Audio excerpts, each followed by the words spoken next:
guys, it's Lexi. Welcome back to my channel. So I have a new recipe to share with you guys. I'm going to be cooking up some buffalo chicken wraps. I am so excited about this recipe. So my inspiration for cooking this up is there is a restaurant here in Charleston. It is called Kickin' Chicken. I don't know if it's like a chain restaurant or it's just a Charleston thing, but they have the best buffalo chicken wrap I've ever had. It is so flavorful, it's so good. So I am determined to recreate their wrap.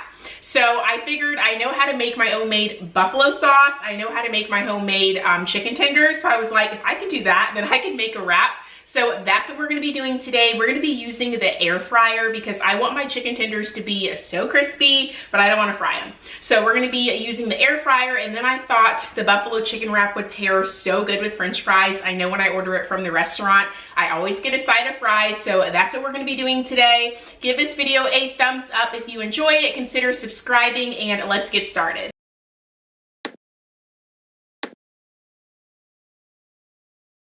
So this is everything you're gonna need to make the chicken. So I did brine the chicken in the fridge for 30 minutes. So it's just in 2 cups of water and 1 tablespoon of sea salt. I kept it in the fridge for 30 minutes. And then we have 3 eggs that I'm going to whisk up. We have a little bit of some flour, and then we also have some breadcrumbs. You can just use any kind of breadcrumbs you have. I had regular, just plain breadcrumbs, and I ran out, and then I mixed it with a little bit of panko breadcrumbs, but you can literally use any breadcrumbs you want, or like crushed up chips or anything like that will work. And then we also have some garlic salt to season the chicken with, and some onion powder, and I'm just gonna be mixing the seasoning and the flour. And we're going to get this all ready to go so we can pop it in the air fryer. To get this recipe started, go ahead and crack your eggs. I will say that 3 was a little bit too much, so I will update the measurements down in the description box for you guys. I hadn't made these tenders in a really long time. Once you whisk your eggs, go ahead and season up your flour. I just used some garlic powder and some onion powder. Give that a good mix. And then now we're going to be patting dry our chicken. I'm removing the chicken from the brine mixture, which is just water and sea salt. You want to pat the chicken dry as much as you can. All right, so I have everything ready to go. I have the flour, the egg, and the breadcrumbs, and this is the tray for my instant air fryer. It is the Instant Vertex. I will link it down below for you guys. It is the best air fryer you'll ever use. So I just oiled it down with a little bit of olive oil, and we're going to get the chicken coated on the trays, and then we'll pop it in the air fryer. I find this recipe the best to get crispy chicken in the air fryer. If you want to be a little bit more healthy, instead of using flour, you can use almond flour, which is what I usually do, but I was completely out of almond flour. So all you do is you dip the chicken in the flour, then you dip it in the egg mixture, and then you dip it in the breadcrumbs. To not make as much mess as I did, I would recommend using one hand for the flour and breadcrumbs, and then using another hand just for the egg mixture. So that way your hands will not look like mine.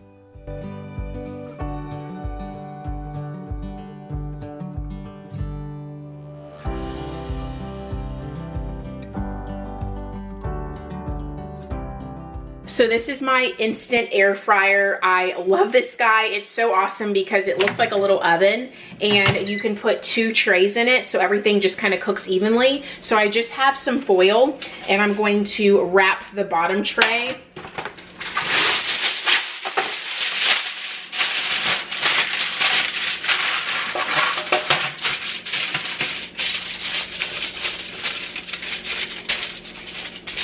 The reason why I wrap it is because the chicken like leaks a whole bunch of juice, and this just makes it easier to clean up. So we're gonna turn air fryer on. We want it on 350. And the chicken's gonna take anywhere from like 10 to 15 minutes. So let's just put it on 15, and then we may take it out earlier. We're gonna let this heat up, and it will let us know when it's time to add the food.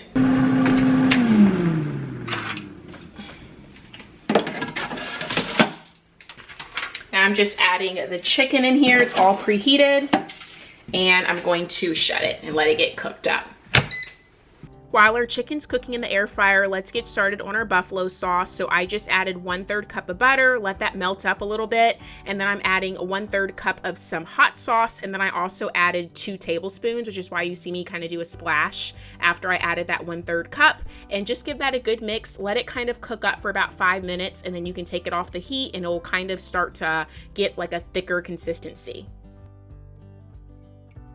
So our chicken is still cooking up in that air fryer. We're gonna go ahead and get started on making our French fries. So I washed our potatoes, gave them a good scrub, and then I am just chopping them into like fry-like shapes. I will say that usually you can cook the chicken and the fries at the same time, like the fries on one tray, the chicken on another tray, but I made a lot of chicken so we could have leftovers. So I am just seasoning up the French fries with just some olive oil, salt, pepper, garlic powder, and a little bit of some onion powder. And once you have all the seasonings on the fries, you can give it a really good toss.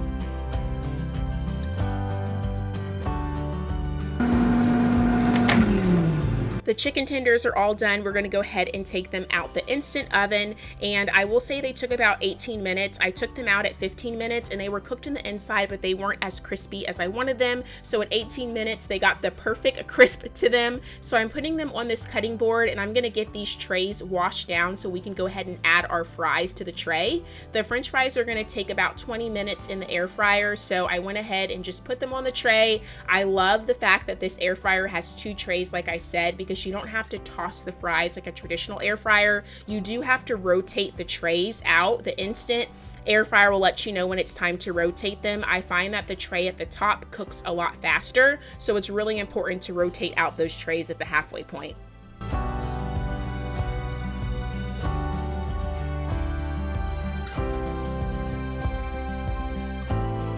So now it is time to cut the chicken. You just want to cut the chicken in small bite-sized pieces because we are going to be putting it in a wrap. I just went ahead and checked the inside of the chicken, making sure that it was cooked throughout, which it was. It was very juicy in the inside, which is a very good benefit of brining your chicken. I find that the chicken always gets so much juice when you do that. So once you have the chicken all chopped up, now it is time to toss it in that homemade buffalo sauce.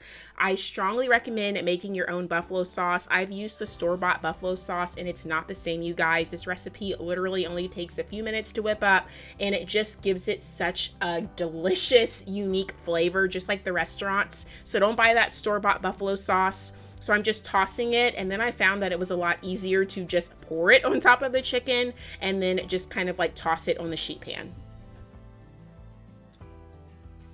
I went ahead and popped the chicken into the oven on keep warm setting. So I think it was 170 degrees. So that way our chicken stays warm while we start to work on everything else and the fries finish up. So I am just laying out some lettuce for the wraps, and I am chopping up some tomatoes. You can also chop up some onions as well for the wraps. Now it is time to assemble the wrap. You can definitely spread some like ranch at the bottom of it, but I like to dip mine in ranch and not spread it. I did heat up the tortilla on the stovetop for a few minutes to kind of get it warm. I added some lettuce, some tomatoes, and a few handfuls of some chicken. And once you have your wrap all filled, now it is time to wrap it up. This is the hardest part. I'm definitely not good at this part. As you guys can see, I am like blocking the camera with my arm because I'm like really trying to get in there. I think mine turned out decent, but it definitely could have been a better job.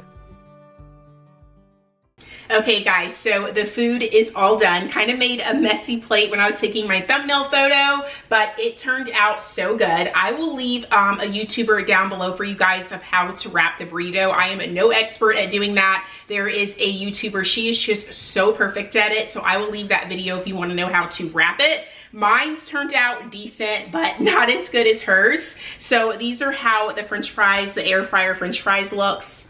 Perfect. And I'm trying to get the wrap without all the meat falling out.